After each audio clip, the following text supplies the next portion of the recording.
வசனத்தை வாசிப்போம். 2 சாமுவேல் 23:2. கர்த்தருடைய ஆவியானவர் என்னை கொண்டு பேசினார், அவருடைய வசனம் என்னுடைய நாவில் இருந்தது. அல்லேலூயா. இங்க இருங்க, கர்த்தருடைய ஆவியானவர். இங்க இருங்க, நீங்க எங்க போனாலும் எங்கே வந்தாலும் உங்களுக்கு வாயா இருந்து உள்ளே இருக்கிறவர் பேசுவார். அப்படி தான் அன்னைய வாலிப பிள்ளைய, இந்த ஐடியில் வேலை பார்க்குற பிள்ளைய, அங்கிள் நான் இன்டர்வியூ அட்டன் பண்ண போகிறேன், எனக்கு பதஷ்டமாக இருக்குது, பயமாக இருக்குது அப்படின்வாங்க. ரசிக்கப்பட்ட பிள்ளைங்க சொல்லுவாங்க, அபிஷேகம் பெற்ற பிள்ளைங்க எனக்கு பயமாக இருக்குது. நான் சொல்லுவேன், நான் சொல்கிற சொல்லுப்பா அப்படின்வேன். எனக்குள்ளே இருக்கிற ஆவியானவரே என் வாயாக இருந்து என்னோடு பேசுங்க. எனக்குள்ளே ஞானத்தின் ஆவியானவர் எனக்குள்ளே இருக்கிறார், நீங்கள் பேசுங்க ஆண்டவரே. நான் போய் சும்மா தான் உட்காந்துருப்பேன், என் வாயா நீங்கள் மாறி எனக்கு பேசுங்க. அந்த கேட்குற கேள்விக்கு எல்லாத்துக்கும் நீங்கள் கரெக்டாக பதில் சொல்லுங்கள். எனக்குள்ளே வாங்க ஆவியானவரே, என் கூட வாங்க, என் உள்ளத்தில் வாங்க, நீங்கள் பேசுங்க, உங்களை நம்பி தான் வர்றேன் ஆவியானவரை வாங்க அப்படி சொல்லி கொடுப்பேன். அதே மாதிரி போய் உட்காருவாங்க, அவர் கேட்பார், இவங்க பேசுவாங்க, கேட்பாரு, அவர் குட், வெரி குட், அட்டன், நாளைக்கு ஜாயின் பண்ணிக்க அப்படின்றவார். ஏன்னா அப்படி கரெக்டாக நம்ம மாமிசத்தில் கிடையாது, உள்ளே இருக்கிற ஆவியானவர். உள்ளே இருக்கிற ஆவி என்ன செய்வார்? பேசுவார், நமக்குள்ளே அழகாக பேசுவார். அதனால தான் 1 கொரிந்தியர் 14:10 என்ன சொல்லுது? அந்நிய பாஷையில் விண்ணப்பம் பண்ணினால் அது கருத்து பயனட்டாக இருக்கிறது. கத்தோலிக்க பைபிள் என்ன சொல்லுது? நீங்கள் பரவச நிலையில் இருக்கும்போது உங்களுக்குள்ள இருக்கிற ஆவியானவரே உங்களுக்காக வேண்டுதல் செய்வார். உங்களுக்குள்ளே செயலாற்றுகிற ஆவியானவர் என்ன, அவர் விண்ணப்பத்தை கொண்டு போவார். உங்கள் அறிவுக்கு வேலை இல்லை. அழகாக அது வசனங்க, கத்தோலிக்க பைபிள். ஐயோ, முத்தம் கொடுக்கணும் போல இருக்கு அந்த வசனத்தை. இதில் 1 கொரிந்தியர் 14:14 அந்நிய பாஷையில் விண்ணப்பம் கருத்து பயனற்றதாக இருக்கிறது. ஆனால் இந்த கத்தோலிக்க பைபிளில் போட்டிருக்கு, நீங்கள் பிரசன்னத்தில் இருக்கும்போது, அதான் எதில் இருக்கும்போதுமா, நீங்கள் பரவச நிலையில் இருக்கும்போது உங்களுக்குள்ளே செயலாற்றுகிற ஆவியானவர் உங்களுக்காக வேண்டுதல் செய்வார். உங்கள்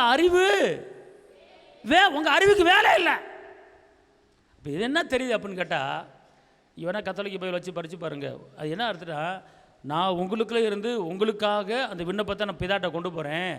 உங்கள் அறிவுக்கு அங்கே என்ன இல்லை? வேலை இல்லை. அதுக்கு தான் ஆவியில் எல்லோரும் இருக்கணுங்கிறது. அதான் பரிசுத்த ஆவியை பெற்றுக்கொள்ளுங்க, பரிசுத்த ஆவியில் இருங்க, அவர் பிரசன்னத்துக்குள்ளே இருங்க அப்படின்னு சொல்கிறது. புரியுதுங்களா உங்களுக்கு? அப்போ அந்த ஆவியானவர் நமக்குள்ளே இருந்து நமக்கு என்னவா மாறிடுறா? அவருடைய வசனம் என் ஆவியில் என்ன செய்து இருக்கிறது. அவர் நமக்குள்ளே இருந்தால் பேசுகிறாரு. நமக்கு எல்லாமே அதான் ஆவியானவர் என்ன செய்யணும்? கூப்பிடணும். தாகமுள்ள மேல் தண்ணீரை ஊற்றுவேன். இந்த ஆவியானவர் உங்களுக்கு இருந்தாருன்னா நீங்கள் என்ன செய்யலாம்? நீங்கள் எதை பற்றியும் கவலைப்பட வேண்டியதில்லை. ஏசாயா 11:2 ஒரு ஆள் வாசிங்க. ஞானத்தையும் உணர்வையும் அருளும் ஆவியும். இங்கே இருங்க, உங்களுக்குள்ள ஆவியானவர் இருந்தாருன்னா அவர் என்ன எப்படி செயலாற்றுவார்னா, ஞானத்தையும் உணர்வையும் அருளும் ஆவியும், ஆலோசனையும் பலனையும் அருளும் ஆவியும், ஆலோசனையும் பலனும் அருளும் ஆவியும், அறிவையும் கர்த்தருக்கு பயப்படுகிற பயத்தையும் அருளும் ஆவியும் ஆகிய கர்த்தருடைய ஆவியானவர் அவர் மேல் தங்கி இருப்பார். சொல்லுங்க, என் மேல் தங்கி இருப்பார். எல்லாம் சொல்லுங்க. இதில் ஆவியானவர் என்னத்தை சொல்ற? ஞானம், அடுத்து உணர்வு, அடுத்து ஆலோசனை, அடுத்து பலன், அடுத்து அறிவு, அடுத்து பயத்தை இல்லாத ஆக்குறது, அடுத்து அவர் ஆவியானவர் என் மேலே. உங்களுக்குள்ளே இருக்கிறவர் என்ன செய்றார்? உங்களுக்குள்ளே இருந்து சும்மா படுத்துங்கிட்டா இருப்பார். உங்களுக்குள்ள ஞானத்தை கொடுப்பாரு, அறிவை கொடுப்பாரு, பலனை கொடுப்பாரு, கிருபையை கொடுப்பாரு, உங்களை வாயா இருந்து பேசுவார். அப்போ என்ன செய்யணும்? நீங்கள் அவரை கூப்பிடணும். எனக்குள்ளே இருக்கிற செயலாற்றுகிற ஆவியானவரே, எனக்குள்ளே செயலாற்றுகிற ஆவியானவருக்கு ஞானமாக வாங்க, அறிவாக வாங்க, பலனாக வாங்க அப்படின்னு சொல்லி கூப்பிடும்போது அவர் உங்களுக்குள்ளே இருந்து செயலாற்றுகிற ஆவியானவர். அவர் வார்த்தை வந்துடும். அவர் வார்த்தை உங்கள் வாயில் என்ன செஞ்சிடும்? வந்துடும். அதுக்கு தான் அவரை கூப்பிடணுங்கிறது. எனக்கு நாடு தேவையில்லாமல் புலம்புறீங்க. நீங்கள் உங்களுக்கு இருக்கிற ஆவியார் என்ன செய்யணும்? கூப்பிடணும். இன்னொரு வசனத்தை வாசிங்க, ஏசாயா 61:1. கர்த்தராகிய தேவனுடைய ஆவியானவர் என்மேல் இருக்கிறார், சிறுமைப்பட்டவர்களுக்கு சுவிசேஷத்தை அறிவிக்க கர்த்தர் என்னை அபிஷேகம் பண்ணினார். அல்லேலூயா. கர்த்தர் என்னை அபிஷேகம் பண்ணினார், இதய நொறுங்குண்டவர்களுக்கு, காயம் கட்டுதலையும், சிறைப்பட்டவர்களுக்கு விடுதலை. அப்போ உங்களை கர்த்தர் எப்படி வச்சிருக்கிறாரு? அவர் உங்களுக்குள்ள இருந்து உங்களை என்ன வேலை செய்ய வைக்கிறாரு? கட்டுண்டவர்களுக்கு கட்ட அவிழ்களையும், காயம் கட்டவர்களுக்கு காயத்தை கட்டுவதும், ஆறுதல் இல்லாதவங்க ஆறுதல் படுத்துவதும் தான் கர்த்தர் உங்களை வச்சிருக்கிறார். அப்போ உங்களுக்குள்ள இருந்து அவர் செய்கிற செயலாற்ற பாருங்க. இந்த வசனத்தை பாருங்க. கர்த்தராகிய தேவனுடைய ஆவியானவர் என் மேல் இருக்கிறார். எல்லாம் சொல்லுங்க, கர்த்தருடைய தேவனுடைய ஆவியானவர் ஏன் மேல ஏன் மேல ஏன் மேல ஏன் மேல ஏன் மேல ஏன் மேல ஏன் மேல ஏன் மேல இருக்கிறாரு. கர்த்தருடைய ஆவியானவர், கர்த்தருடைய ஆவியானவர் ஏன் மேல ஏன் மேல ஏன் மேல ஏன் மேல தலையை போட்டு அடிங்க. ஏன் மேல ஏன் மேல ஏன் மேல ஏன் மேல இருக்கிறாரு. அல்லேலூயா, அல்லேலூயா.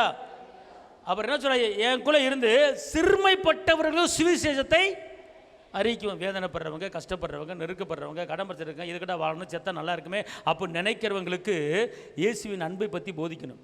அதுக்கு தான் கர்த்தர் உங்களை என்ன செஞ்சிருக்கிறாரு, வச்சிருக்கிறாரு. ஆமென் சொல்லுங்க. அல்லேலூயா. அப்போஸ்தலர் 2:4 அவர்கள் எல்லாரும் பரிசுத்த ஆவியினாலே நிரப்பப்பட்டு ஆவியானவர் தங்களுக்கு தந்தருளின வரத்தின்படியே வெவ்வேறு பாஷைகளிலே பேசத் தொடங்கினார்கள். ஆவியான உங்களுக்குள்ள வந்துட்டாருன்னா அவர் ஒவ்வொருக்கும் ஒரு வித்தியாசமான வரத்தை கொடுத்துருவார். ஒருத்தருக்கு வந்து அந்நிய பாஷை வரும், ஒருத்தருக்கு அந்நிய பாஷை வியாக்கியானம் வரும், ஒருத்தருக்கு விசுவாசம் வரும், ஒருத்தருக்கு கிருபைன்னு வரும். ஒவ்வொருத்தருக்கும் ஒரு வரத்தை என்ன செஞ்சிருவார், கொடுத்துருவார். பார்த்துக்கொள்ளுங்க. ஒவ்வொருவருக்கும் ஒரு கிருபை இருக்குது. பார்த்துக்கொள்ளுங்க. ரட்சிக்கப்பட்டுட்டீங்கன்னா, ஞானஸ்நானம் எடுத்துட்டீங்கன்னா, நீங்கள் வந்து மீட்கப்பட்டுட்டீங்கன்னா உங்களுக்குள்ள ஒரு வரத்தை ஆவியானவர் கொடுத்துருவார். உங்களுக்குள்ள ஒரு வரம் இருக்குது. அவரவருக்கு தந்தரில் வரம், அந்த என்ன வரமோ அதை அப்படியே என்ன செஞ்சிருவார், கொடுத்துருவார். ஆமென் சொல்லுங்க. இன்னொரு வசனத்தை ரோமர் 8:16 நாம் தேவனுடைய பிள்ளைகளாய் இருக்கிறோம் என்று ஆவியானவர் தாமே நம்முடைய ஆவியுடனே கூட சாட்சி கொடுக்கிறார். அல்லேலூயா. நீங்கள் பாட்டுக்கு நான் என்ன செய்யறேன்னு தெரியல, குழப்பமாக இருக்குது, அவன் பயந்துக்கிட்டு வேறத்தில் உள்ளே இருக்கிற என்ன சொல்லுவார், இதெல்லாம் ஒரு பிரச்சனை பயந்துக்கிட்டு இருக்க, உலகத்தை உண்டாக்குறவர் உனக்கு அப்பா, சமுத்திரத்தை பிளந்தவர் உனக்கு அப்பா, காடைகளை விளைவச்சவர் உனக்கு அப்பா, ஏன் பயப்படுற? சர்வ லோகத்தை உண்டாக்குன தகப்பன் உனக்கு அப்பாவாக இருக்கிறாரு, எதுக்கு பயப்படுற? அவர் அப்பா தெரியுமா உனக்கு? அப்புறம் உள்ளிருந்து அவர் பேசுவார். பார்த்துக்கொள்ளுங்க. அவர் எப்படி பேசுவார் பார்த்து, எப்படி தெரியுமா?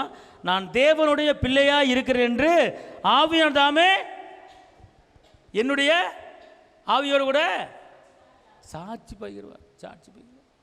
புரியுது உங்களுக்கு? உங்கள் கூட இருக்கிற ஆவியர் எப்படிப்பட்டவர்? உன்கிட்ட பேசுவார் உள்ளத்தில். நீ வரும் கவலைப்பட்டுக்கிட்டு உள்ளிருந்து பேசுவார். தூங்காது, எந்திரி, பயப்படாத பயப்படாத, நான் பார்த்துக்கிறேன், யோகா ஈரே எல்லாம் பார்த்துக்குவார். உன் அப்பா யார் தெரியுமா? சர்வலோகத்தை உண்டாக்குன தகப்பன், வானத்தை படைச்சவர், பூமியை படைச்சவர், மேகங்களை படைச்சவர், சமுதிரத்தை படைச்சவர், அவர் உனக்கு அப்பா.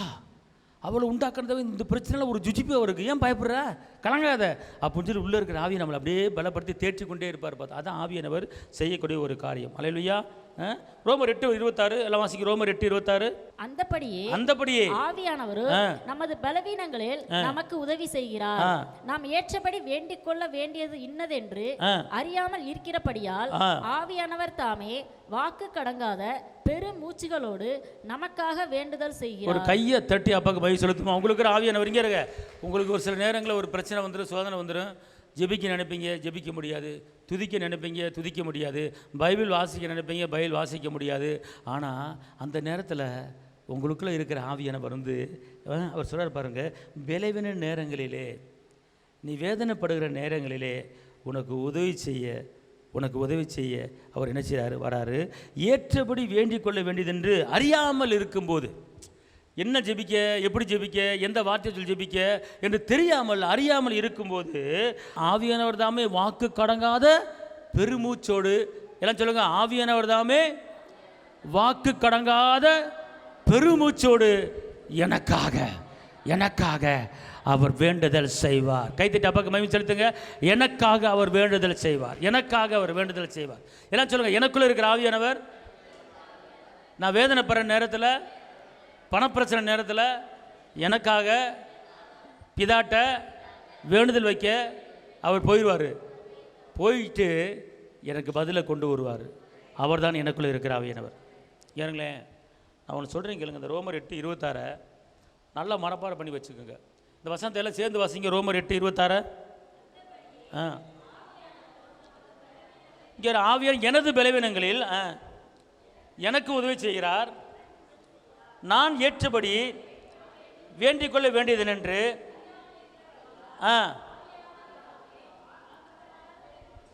எனக்காக வேண்டுதல் செய்கிறார். புரியுதா உங்களுக்கு?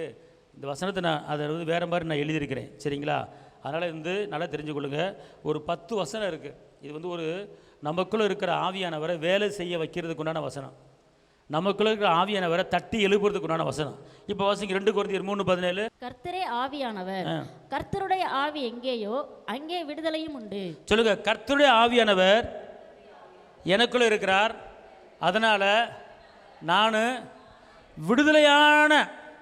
விடுதலையான வாழ்க்கை வாழ்வேன். அல்லேலூயா. நீங்கள் எப்படி வாழணும்? அடிமையாக வாழணுமா, விடுதலையாக வாழணுமா?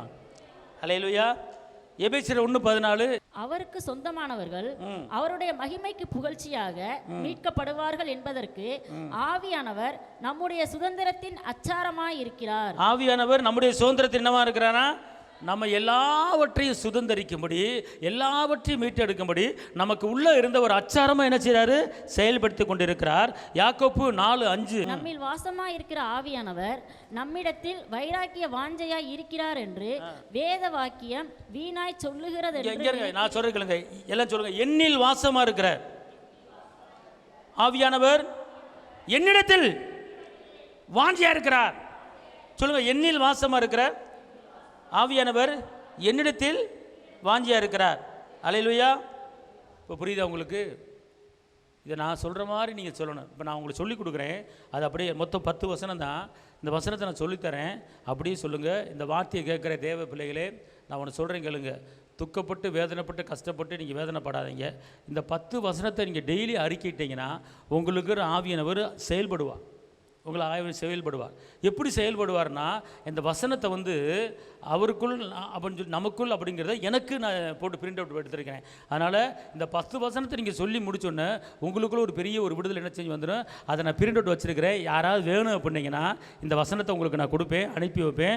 என்னுடைய செல் நம்பர் இந்த கீழே ஓடுது, அதுக்கு என்னை கான்டாக்ட் பண்ணுங்கள். இதை அப்படியே வாட்ஸ்அப்பில் பிடிஎஃப் கூட எடுத்து நான் என்ன செய்வேன், வாட்ஸ்அப்பில் அனுப்புவேன். அப்படி இல்லைன்னா இதை உங்களுக்கு பிரிண்ட் அவுட் எடுத்து தபால் அனுப்புவேன். நான் எவ்வளோ பெரிய மழை போல் பிரச்சனை இருந்தாலும், மழை போல் பிரச்சனை பனி போல் என்ன செய்யும், உருகம் பார்த்துக்கொள்ளுங்க. இப்போ நான் திருப்பி சொல்கிறேன், இந்த வசனத்தை நான் சொல்கிறேன். இது எனக்கு நமக்கு அப்படின்னு சொந்தமாக்கி நம்ம கேட்கணும். இப்போ நான் சொல்கிறது முதல்ல எல்லாம் சொல்லுங்கள், ஃபயராக சொல்லணும், சத்தமாக சொல்லணும். சரிங்களா? கர்த்தருடைய ஆவியானவர் என்னை கொண்டு பேசினார், அவருடைய வசனம் என் ஆவில் இருக்கிறது. ரெண்டாவது சொல்லுங்கள், ஞானத்தையும் உணர்வையும் அருளும் ஆவியும் ஆலோசனையும் பலனையும் அருளும் ஆவியும் அறிவையும் கர்த்தருக்கு பயப்படுகிற பயத்தையும் அருளும் ஆவி அமைய கர்த்தருடைய ஆவியானவர் என் மேலே தங்கியிருப்பார்.